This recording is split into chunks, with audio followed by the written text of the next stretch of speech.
Do you remember this drum sound?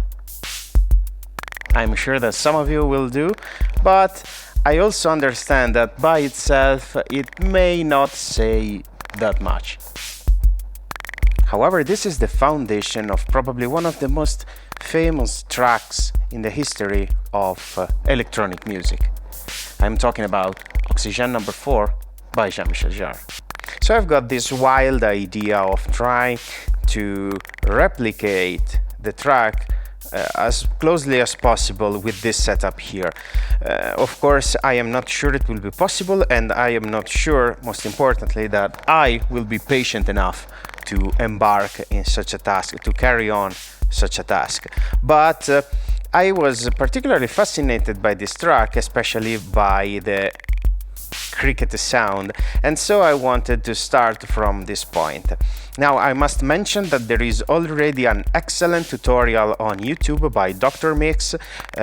He uses just a single VST. I will link to that in the description if you want to hear a very thorough track breakdown, which of course helped me a lot into sketching this sound here, especially in regard of the equipment that Jean Michel Jarre used, because of course there is some notes in the back and of course in the notes, but the drum machine part was especially interesting on that video. So without further ado, let's try and break this patch down and see if I can replicate it. So, right off the bat, I programmed the track on the Usta sequencer. I've been using just gate signals for this track, and I programmed the pattern by sketching it down first. I may add the scan of the diagram that I made. All the tracks are in sync. I set the clock to 126 roughly BPM, and the division is the clock to unit ratio is 1:3, which means that for every clock impulse, for every beat per minute, Usta will generate as much as 3 time internal pulses, because this is a ternary rhythm. It's a 12/8, so it sounds like ta-tu-tu, ta-tu-tu, ta-tu-tu, ta-tu-tu. And so I programmed 4 tracks with just 1 pattern each, and each pattern consists of 12 stages. And I just went on every gate track to program the individual notes. One may argue that using the Usta sequencer for such a simple task is like driving your Lamborghini to go to the grocery store, but I must add to that objection that if you are one person that enjoys both Lamborghini and groceries, who am I to judge? So let's start from the hi-hats. I've got programmed them a straight 16-note pattern on gate A of track 1, and I will use it to fire this Falistri here, if I remember correctly, and use it to control the amplitude of a blue noise from Sapel, which is quite high-pitched. It sounds like this. Compare it to the white, pink, and red. This is basically, it's a ready-made hi-hat, and then I will use these output to control the amplitude. The setting of this Falistri is long time scale, very exponential decay, no attack, no rising time, generous amount of falling time, but with a very snappy exponential shape. And that's it. So now it's time for the kick drum, and I will use a sine wave from this Brains oscillator and patch it here on Kunz's input number 1. And I will use, at the moment, I will use Kunz's internal mixer, because I will need also the other filters, and I will take the all output from here. I have the dry, I have the input number 1 to this setting here, which is pretty non-distorted, and I will just patch my output here. At the moment I won't hear that much,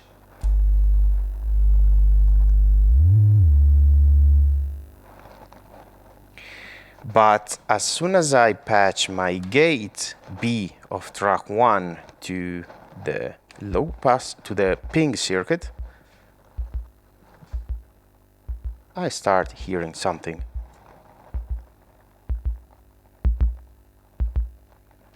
I can play with the input knobs to saturate the circuit a bit, and play with a different slope, for example 12 dB. If I want more bass, I can just keep this as a filter, and if I want a more organic decay, I can use the combo mode, which uses the ping non-linear decay curve to attenuate both the the cutoff frequency and the amplitude. Now, those of you who are close listener may argue, why are you filtering a sine wave? Because a sine wave just has one harmonic, and a filter basically will just act as a VCA, correct?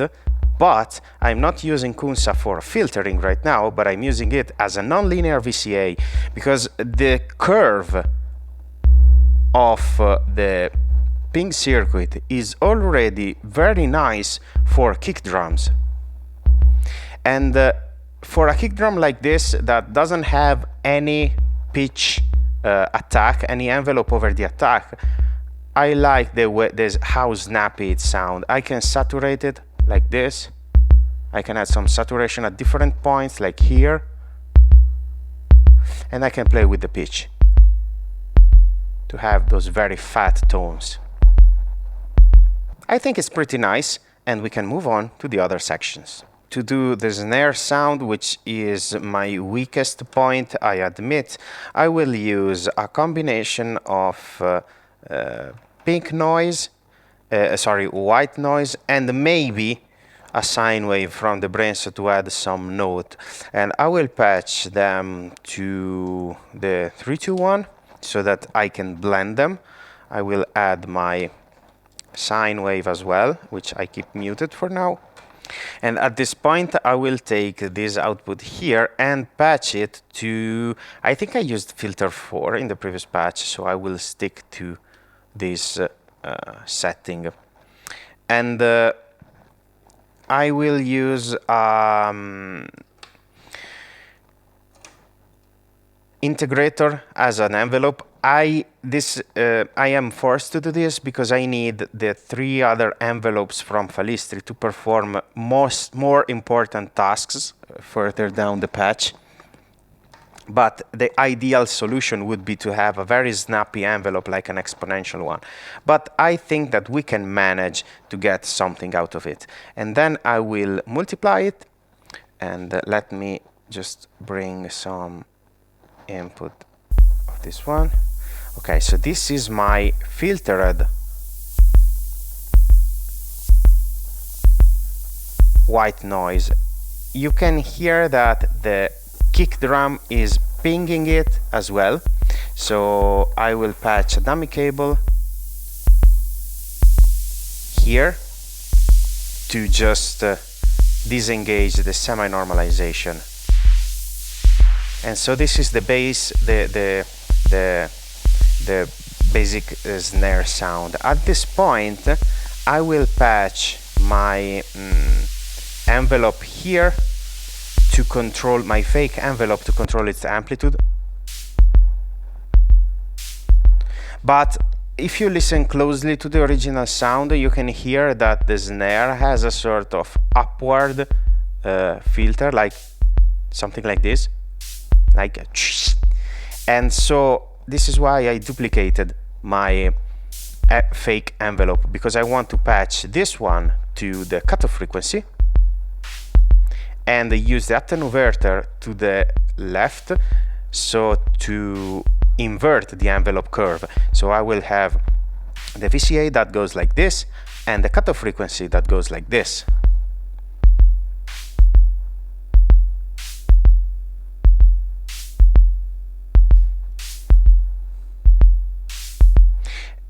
I know this is not snappy enough, but we will get to the other envelopes and you will see why at this moment I couldn't do different. But of course, if you have any other ideas, let me know in the comments below as usual. If I want, I can bring in some other sine wave to add some tone to the snare.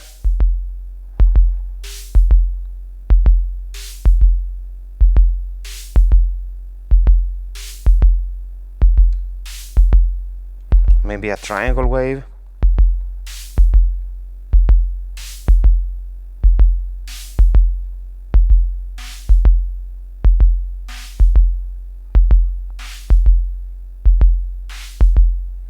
Very subtle, it can add something, but I really don't like making snares in analog, to be fair. The setting of the filter, just filter, no combo mode, and bandpass, because if I use the other filter settings, I will have something like this, or this, which is closer to a hi-hat, and this is what we will use over filter 3 for the next step. Now, the gate pattern of the open hi-hat is on gate B of track 2, and I will have to use another fake envelope for this track as well, which is gonna be this one. And I will patch it to either of these filters to control its cutoff frequency. But before that, I need a sound source, and for this sound, I need the blue noise as well. So I will just duplicate it with my 333, so that I can use one of them, and I can also use a shorter cable for the hi-hat kind of sound, the closed hi-hat, and the same sound will feed another filter on the consa. I don't remember if I used the filter 2 or filter 3. Let's see. I think I might go with filter 3 because it was the one set to high pass. Now, of course, if you are watching the video, you can just rewind and prove me wrong.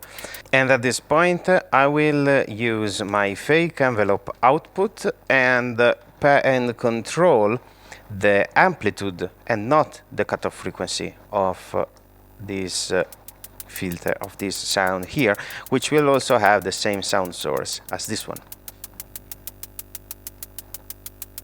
So if I open it up and open the channel here,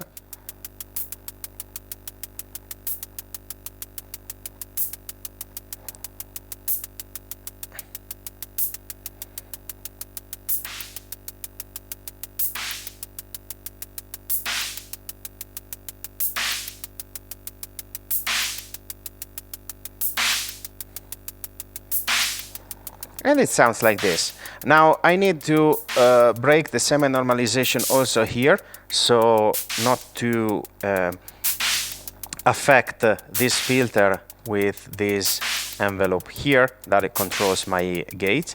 But actually I will just patch it straight here so that I will exclude all the filters from the kick drum pattern. You can hear some weird phasing going on, and it's because we are blending two different noises with different filter curves, and there are some phase rotations going on in there. On to the fifth part, the rim shot. I think that this is a very subtle sound, but I like it very much. It almost has an ASMR kind of blippy flavor, and to do that, I will simply patch an output of this Falistri to the CGM, and I set this Falistri to a fast time scale with a transient behavior, and it will sound like this. Maybe I can also use the unipolar one.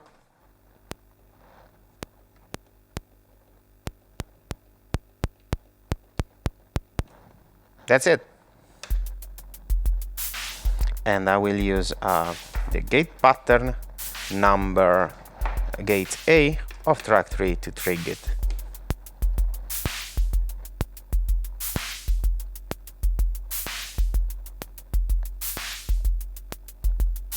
And now my favorite sound ever. So Jean Michel Jarre for this track reportedly used the Korg Mini Pops drum machine, and this should be the slow rock, one of their presets. This sound was labeled as Quijada.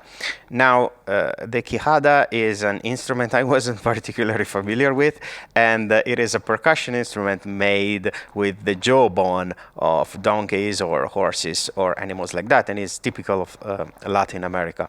And it produces this buzzing and rattling sound, and I am fascinated by the fact that in a time where the physical constraints of of early electronic music instrument allowed the manufacturer to make dramatic choices, Korg decided to include the Quijada sound among many others. That's fascinating. So to do that, I want to use a resonant filter, which can be our Kunsa number 2 in low pass mode. And I will set it just, let's listen to just this one.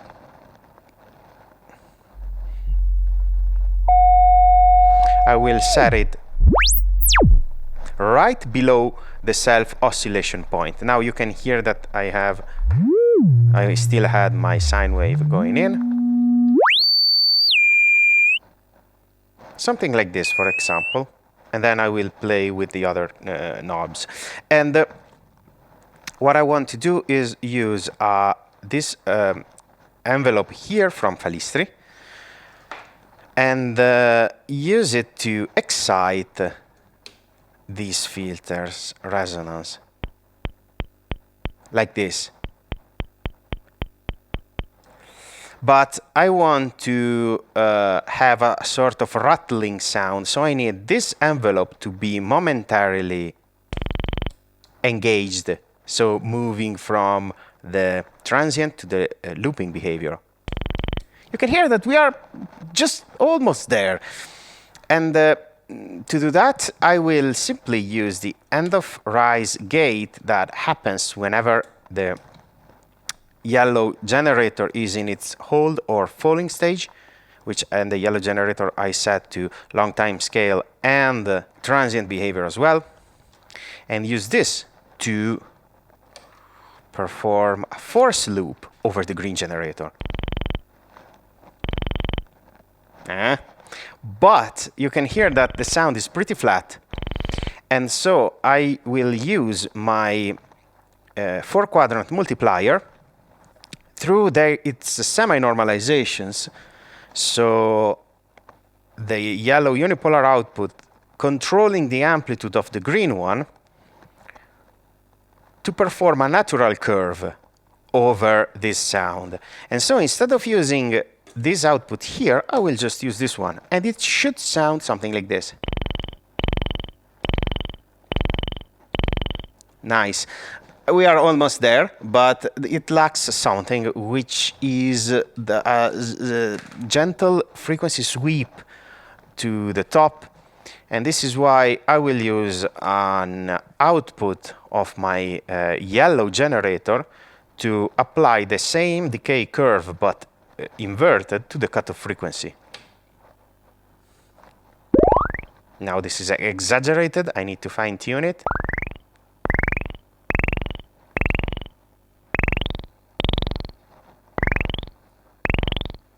I can play with different shapes on the green generator. If I want a duller sound, I will use a log.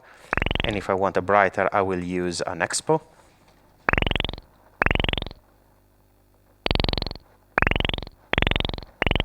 And I can play with different input settings to have a much mellower sound like this. I can play with different settings to exclude some low frequency. So I will set this filter to bandpass to have a drier sound.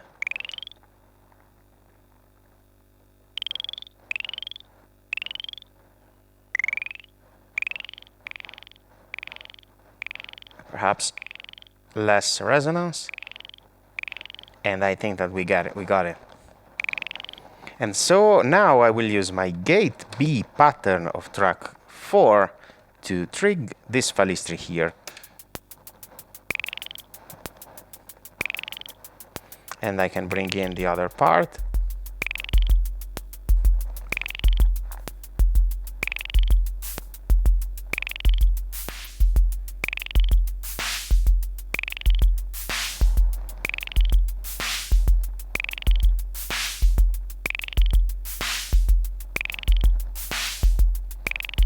I am still not quite happy with the snare, but I think that this is as far as we could get with only this setup here.